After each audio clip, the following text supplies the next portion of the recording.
Война эта, друзья, началась, конечно же, довольно давно. Она начиналась зрело и в виде внутренней гражданской войны еще в 90-е, но уже официально еще не объявлена была, конечно же, в 2000-м, 2001-м. И только значительно позже, в 22-м, она уже была официально объявлена. Давайте по-честному, с 90-х уже начали завозить людей с Кавказа. Уже тогда были серьезные проблемы с радикальными группировками. Но настоящая битва началась, соответственно, в 2000-х.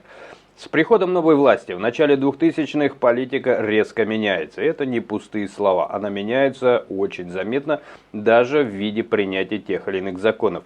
В 2002 году принимают закон о правовом положении иностранных граждан. И акцент идет, конечно же, на исламских этих самых граждан и исламские страны. А в 2007 фактически открывают двери, упрощают въезд для граждан Средней Азии. С этого момента поток пошел уже совсем другой. Приезжают люди, которым начинают сильно мешать славяне. В эти же годы по всей стране начинают активно строить мечети. Если в 90-м году их было около 160, страна большая, то за несколько лет их количество выросло в десятки раз. Сегодня в России около 8 тысяч мечетей. Также есть смысл отметить, что они не просто есть, а их ставят демонстративно в Парке Победы. Чего бы там делать мечети. На Минской улице, это с другой стороны Парк Победы, кто живет в Москве, если вдруг как-то, я не знаю, может ли кто-то жить в Москве и не знать, что по Минской улице нельзя проехать, но если только не ехать по попам, которые, значит, стоят, уставившись в небо, и молятся, дай бог здоровья всем верующим, но это явно делается демонстративно. Или мечеть, которую строят, практически центр Москвы, такой международно узнаваемый, это Олимпийский. Там делают, и они тоже выходят, и там не едут машины, там не идут трамваи. То есть останавливается движение, когда им надо показать, что они здесь есть. Вас здесь, в принципе, лучше бы и не было. Но, тем не менее, это такое уточнение, что не просто строится, а строится знаково, в знаковых местах, нарушая, конечно же, как это сейчас принят был недавно закон, что нельзя нарушать целостность Российской Федерации. В общем, нарушая целостность Российской Федерации. То есть, ключевые места, исторический центр просто... я не знаю как, изменили, хотя этого делать нельзя. Но для них, наверное, можно. Сегодня в России около 8, соответственно, тысяч мечетей. В Москве при этом официально всего 4, но зато так, что это заметно. И это при том, что мигрантов из мусульманских регионов в столице сотни тысяч. В это время на улицах идет настоящая война. Русские парни пытаются сопротивляться. Самый известный из этих парней был Максим Марцинкевич-Тесак. Не он один, кстати говоря, даже некоторые преступники, которые вообще просто занимались преступностью, им ли заниматься идеологией. Например, такой, как Сильвестр, у него было прозвище, он где-то отказывал в своих интересах, рисковал своей безопасностью и вставал на сторону того, чтобы не давать заезжать и этническим бандам. То есть он выполнял, по сути, работу полиции. Отчасти считается, что по этой причине и был взорван. Одновременно с ним активно боролась с медийной стороны Алла Борисовна Пугачева. Есть даже не легенда, не миф, это реальный факт. Они делили кинотеатр «Форум». Таким образом привлекалось к этому внимание. В результате кинотеатр «Форум» просто развалился. Сейчас на его месте строится какой-то там жилой массив, конечно же, элитный. Вот. Но, как пример, на мой взгляд, будет довольно показательно. Тем не менее, возвращаемся к Тесаку. Он со своей командой жестко прессовал тех, кто приезжал и вел себя как дома, наказывал за оскорбления, то есть за этнические оскорбления, за националистические оскорбления. Если кто-то помнит эти истории, их было немало, сейчас вычищают интернет от всех этих фактов, когда именно... некому было заступиться, собственно говоря, вот эти оскорбления, нападения на людей, на женщин, на детей, и он подключался к этой работе. Его сажали, закрывали, но тема не исчезала. Зрители в комментариях, кстати говоря, спасибо вам за эти комментарии, пишут, кого-то целенаправленно убирали, тех, кто слишком громко говорил по-русски и про то, что происходит с их городами. Особенно это касалось радикальных кавказских группировок в нулевых, они называли тогда себя антифа, они себя сейчас и так называют, и они даже говорят, что все, кто против них, фашисты. Ну как вот это работает, уж не знаю, от себя добавляйте. А потом эта же схема пошла и дальше. В 2015 году во время европейского миграционного кризиса вдруг открывается северный маршрут через Россию, через Мурманск. В норвежскую границу тысячи мигрантов едут в Европу. Многие на велосипедах, потому что пешком нельзя. Финны и норвежцы прямо говорили, без помощи с российской стороны это было бы невозможно. Получается довольно странная картина. В России строят мечети, завозят огромные потоки из Средней Азии и Кавказа. А параллельно, ну не только Кавказа, сейчас я думаю, что многие знают, это так вот у меня подборочка фактов прошелся я по тому, что звучало. Давайте не забывать, что сейчас уже практически, наверное, всех радикалов вывезли из Таджикистана, Узбекистана, Киргизстана. В самих этих странах остались только нормальные, адекватные люди, дай бог им здоровья. Сейчас взялись уже завозить из Афганистана, из Индии и даже из некоторых африканских республик. Что такое африканские республики? Ну, недавно африканскому там гарнизону, которого начало положил еще ЧВК Вагнера, на которых тренировали работу беспилотников, если кто-то помнит, там за несколько минут убили 300 человек, и всем, конечно же, наплевать. Ну, а почему бы не наплевать, ведь подводная лодка тоже просто утонула. Но, тем не менее, вот из этих стран сейчас тоже очень активно везут. Так что это данность, и она не просто какая-то новая, она развитие того, о чем мы сейчас говорим. Итак, в России строят мечети, завозят огромные потоки из Средней Азии, Кавказа, а параллельно помогают тем же потокам идти и дальше, в Германию. Именно поэтому и возникает такая странность, о которой иной раз мне приходится говорить, завозят по миллиону в месяц, а официально говорят, у нас там 3 миллиона, 6 миллионов. Ну, вывод довольно-таки простой, и он сам напрашивается. Еще раз, визарана нету, он не фиксируется, нет такого, чтобы очередь была и в Россию, и из России. Визаран — это когда заканчивается время пребывания, поехали обратно. Нет, они делают документы, кто-то оседает, действительно наполняет, замещая местное население, кого-то кидают дальше. То есть это все формируются в какие-то отдельные потоки, которые уже уходят в какую-то тень, нам это неведомо, но благодаря цифрам, которые озвучиваются, сколько заезжает, можно предположить уровень беды, я бы сказал. Тем не менее, это выглядит уже, конечно же, не как хаос, это выглядит как долгосрочный план, который работает и у нас, и в Европе самым естественным образом. Дестабилизация общества, замена населения, ослабление коренных народов. Кому это выгодно в итоге? Ну, вот кому это выгодно, прежде чем вернусь к своему планчику, давайте в двух словах, ну, самое первое, вот что мне приходит в голову, это может быть выгодно тем, кто боится своего народа. Почему? Потому что свой народ, он легитимен. Тот, кому ты вчера липовый документ дал, или кто-то ты на кого завозил, у них еще и права голоса нет, да, они на выборах не играют роли. Они не станут возмущаться, хорошо ли там проведено было электронное голосование или не электронное. То есть те, кто вцепился и возлюбил власть, во всех странах, где бы это ни было, как только видите вот эти потоки, которые пытаются серым путем загнать, знайте, близится или уже подходит коллапс власти. Вот это мой вывод, по крайней мере, повод задуматься. Но результат, по крайней мере, мы видим каждый день на улицах. Тут уж что говорят, не говорят, это одно, а вышел на улицу и все увидел. И вот этих комментариев у меня, честно говоря, многовато. И вот здесь мы сегодня с вами и видим, как эта история выходит на новый уровень. В 2025 году Россия стала первой страной, которая официально признала режим талибов. Как это? Что это? Но это пока вы не видите, кто там в тени, кто на рынке садовод, кто, говорите, на каких рынках из всех регионов, принимаем в комментарии, чтобы у нас картина была яснее. Те, кто видит, что и кто, те прекрасно понимают, почему принимают талибов. Чего бы их и не принять. Да и вообще еще неизвестно, кто кого принимает и кто кого благодарит за хорошо проведенную работу. Предположил бы я. Россия стала первой страной, соответственно, которая официально их легитимизировала. Насмотревшись на отрубленные, простите за подробности, головы женщин несчастных, она их легитимизировала. Ну, впрочем, посмотрите на лица женщин в России, с которых декриминализацию бытового насилия сняли, да, сделали. Ну, тут уж тогда чего и добавлять. Ну, а уж выражение последнее, как вишенка на торте, посмотрите на Чечню, причем кавказских народов много, и многие цивилизованные, нет. Вот глава государства говорит, посмотрите на Чечню, там любят жениться на молоденьких, на помоложе. Вот интересно, он сам понимал, что он в этот момент просто дискриминацией занимается. То есть мнение женщин вообще не играет роли. Почему это старый пердун какой-то должен жениться на... А почему бы на старушке не должны были там самое... Ну это... ну, не знаю, жениться, да, какие-нибудь дети этого самого Соловьева, там, я не знаю, почему он в эту сторону не дает рекомендации.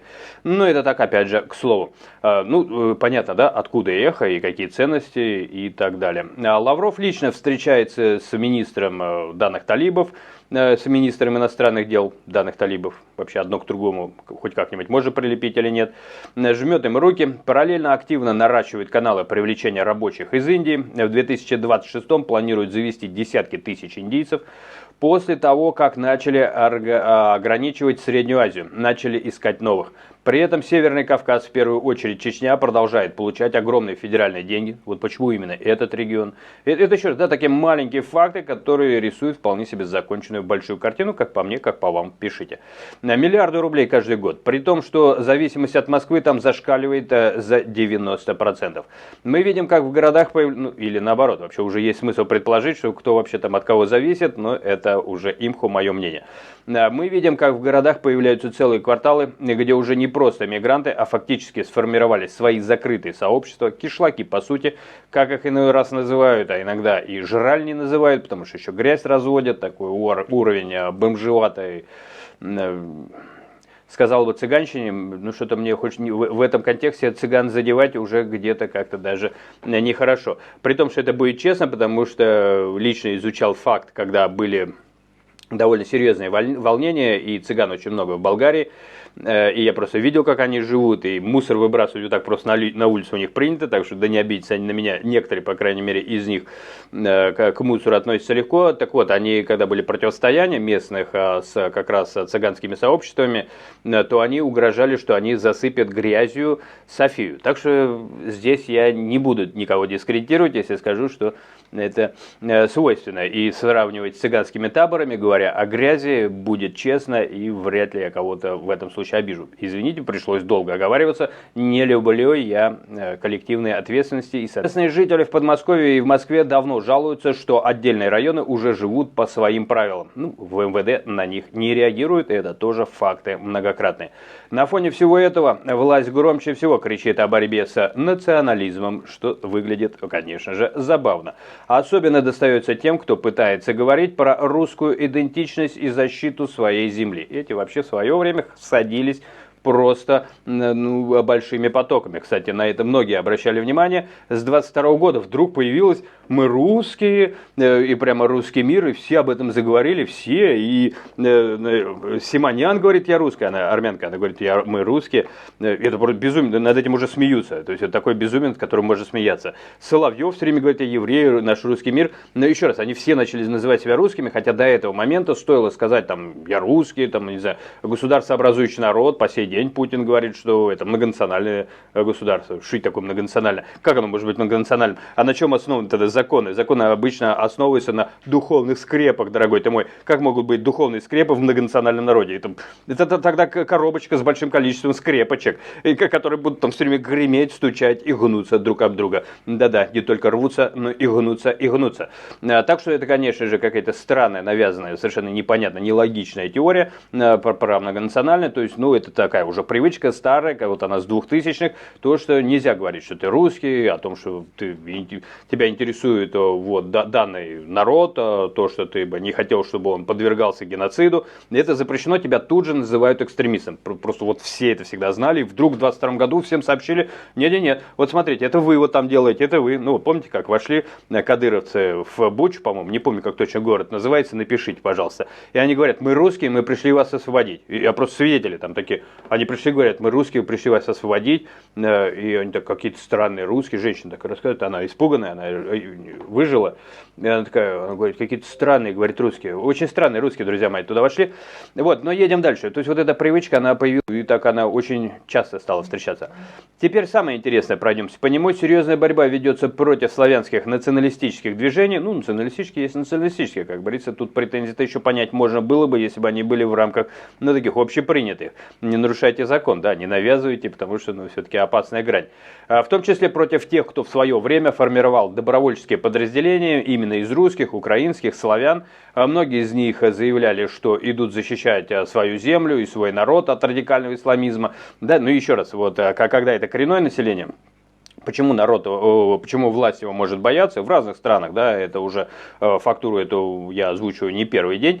Именно потому, что свой легитимен, он имеет право эту власть переизбрать, он имеет право и действовать, акты неподчинения организовывать, то есть те же митинги. То есть народ на это просто имеет свое совершенно законное право. Он носитель, главный носитель власти.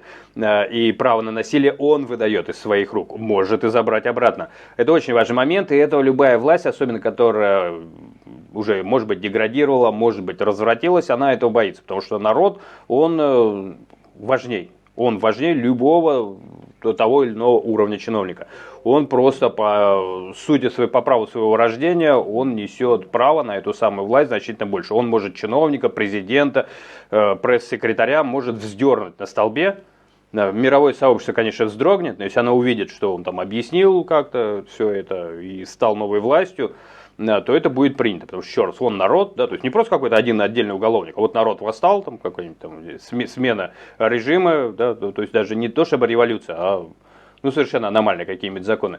Это будет принято как нормально, возникнет новая страна, которая будет легитимна, скорее всего, быстро примут, это такое старое правило, новая страна, ее принимают 3 страны какие-нибудь, обязательно примут легко, и, как правило, принимают очень быстро, и она становится легитимной. Так вот, чтобы стать легитимной властью, самое опасное – это свой родной народ. Поэтому в некоторых странах его явно стремительно разбавляют. Вот это не стоит забывать, что, то есть я бы на это обращал внимание. Это бросается в глаза сейчас. Еще раз, это не столько Россия показатель, сколько многие страны, скажем так. Германия очень сильно не исключение. Короче говоря, их объявляли врагами, хотя когда-то они воевали против тех же радикальных исламистов. Получается довольно странная картина. Давайте сделаем такой вывод. Тех, кто в нулевых и десятых пытался сопротивляться на улицах, их давили. Тех, кто сегодня говорит «Россия для русских», объявляют националистами и экстремистами. А поток с той стороны только нарастает. Уже по миллиону в месяц завозят, и с ними уже открыто ведут дела на высшем уровне, причем с самыми радикальными. Это уже не выглядит, честно говоря, как случайные ошибки миграционной политики. Это выглядит как осознанный выбор, который тянется больше 20 лет. Куда это в итоге приведет, честно говоря, большой вопрос для меня. Если для вас не вопрос, предлагайте варианты. Но то, что мы видим на улицах наших городов сегодня, это уже не тот же самый народ, что был 20 лет назад. И сейчас, кстати говоря, появляется новая интересная тенденция на фоне огромных потерь среди славян на фронте в Украине. Тоже начинают обсуждать привлечение трудовых мигрантов. Откуда? Из Германии, из Франции? Нет. Из Индии, из Бангладеш и других стран Азии. Какая странная история. Чего бы это? В 2026-м, также не стоит забывать, да, тут может быть, опять же, из Украины подключайтесь. Я обращал внимание на довольно странные вещи. Я так вспомнил, не помню, правильно ли я назвал город, в который зашли эти ребята, сказали: мы русские, мы пришли вас освободить. И свидетельница рассказывала, они там как раз мешки черные там как-то перекладывали. И она говорит, что какие-то странные русские. Что-то вылетело, что-то хотел сказать. Да. Эти, которые вошли, потом выяснилось, что это так называемые кадыровцы, и выяснилось это у другой свидетельницы, она прям говорит кадыровцы, и журналисты, которые у нее брали интервью, они так переводят, Russian, они так переводят, кадыровцы, оно только переводится, видимо, Russian, и поэтому во всем мире иногда, возможно, путаются уже с этими переводами, и в дальнейшем звучало, есть такой Золкин, то, что мне попадалось, я даже скачал это видео, так что все это с подтверждениями, и еще Березовец некий. Эти 2 человека просто официально сообщали, то есть просто ввели эфиры, они говорили о том, что эти которые кадыровцы, они говорят, они очень хорошие, и они даже до следственных изоляторов не доезжают, для того, чтобы, просто как пленные, да, чтобы проверить, там, не следственных изоляторов, то есть, когда их берут в плен, они не доезжают там до каких-то мест, где их перепроверяют, не было ли совершено военных преступлений, потому что Кадыров за них и за живых, и за мертвых платит астрономические, практически цитирую Березовца, по-моему, деньги за то, чтобы их выкупить. У меня складывается впечатление, что из этого 2 вывода можно сделать, что по некоторым делам и по некоторым районам, регионам Украины, скорее всего, никогда не закончится расследование, если вы потенциальных подозреваемых продали, даже если хорошо за них платили. И второй вывод, то, что То, что возвращаемся к ключевому вопросу. Итак, следующие, кого завезут взамен погибших, ушедших и, в принципе, взамен, это из Индии, Бангладеш и других стран Азии. Но надо отдать должное, в Украине это не принимается так уж однозначно, и в верхах, те самые политические фигуры, они между собой на эту тему спорят. В 2026 уже выдавали разрешение на работу сотням иностранцев, в основном на тяжелые работы. Мэр Харькова Игорь Терехов открыто выступил против. Он сказал, что нельзя показывать украинцам, что им ищут замену, пока наши мужчины на фронте. Ну, я считаю, что не стоило бы и вообще им искать замену. Никогда на фронте, никогда не на фронте. В России с 2000-го ищет замену, и, в общем, это чем-то может нехорошим закончиться. Впрочем, чем закончилось, наверное, мэр Харькова в курсе. Нужно возвращать своих, ну, впрочем, я не знаю, пусть поинтересуются у талибов. Может быть, они недовольны тем, что сейчас происходит. Но тут главное не путаться с ключевыми фигурами. Нужно возвращать своих, а не завозить чужих. В целом согласен, я вот с ним согласен. Жаль, что не все и не везде вот так говорят. А получается, что с двух сторон конфликта один и тот же процесс, да? А мы-то с вами, наверное, увидим ключевое. Это то, что славянское население убывает тем или иным способом, а на его место завозят людей из совершенно других культур. И такое впечатление, что целенаправленно.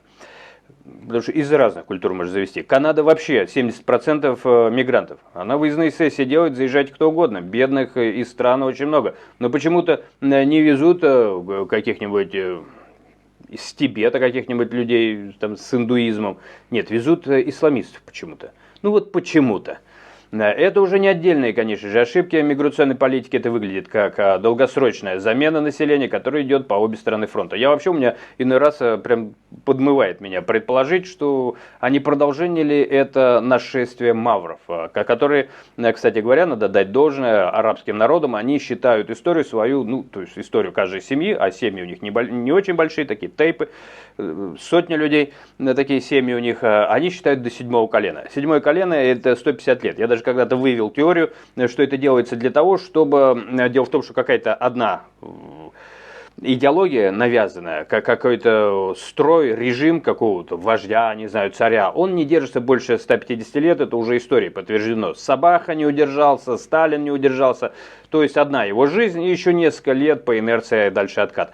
То есть 150 лет, если ты помнишь, что завещал дедушка, то ты перескочишь любую идеологию, которая тебе навязывается. Последнее нашествие было остановлено 150 лет назад. Ну это так, к слову. И я все про ту же турецкую войну. Когда очистили территорию от османов, ну вот как бы 150 лет. И вот как бы не пришел ли момент, когда пора им дергать дальше, ведь дедушки же завещали. Но это можете отнести к конспирологии, ваше право, это мое имхо. Кому в итоге будет принадлежать эта земля через 20 лет? Вот настоящий вопрос, который, ну, ответьте, как вы ответите, я со своей стороны попытался. Что думаете, пишите честно в комментариях, не забывайте подписаться, продвинуть канал, это помогает каналу, тогда мы с вами увидимся еще не раз. Потому что мешать каналу, ну, хотите верьте, хотите нет, есть кому и занимаются этим очень активно. Кто бы это мог быть?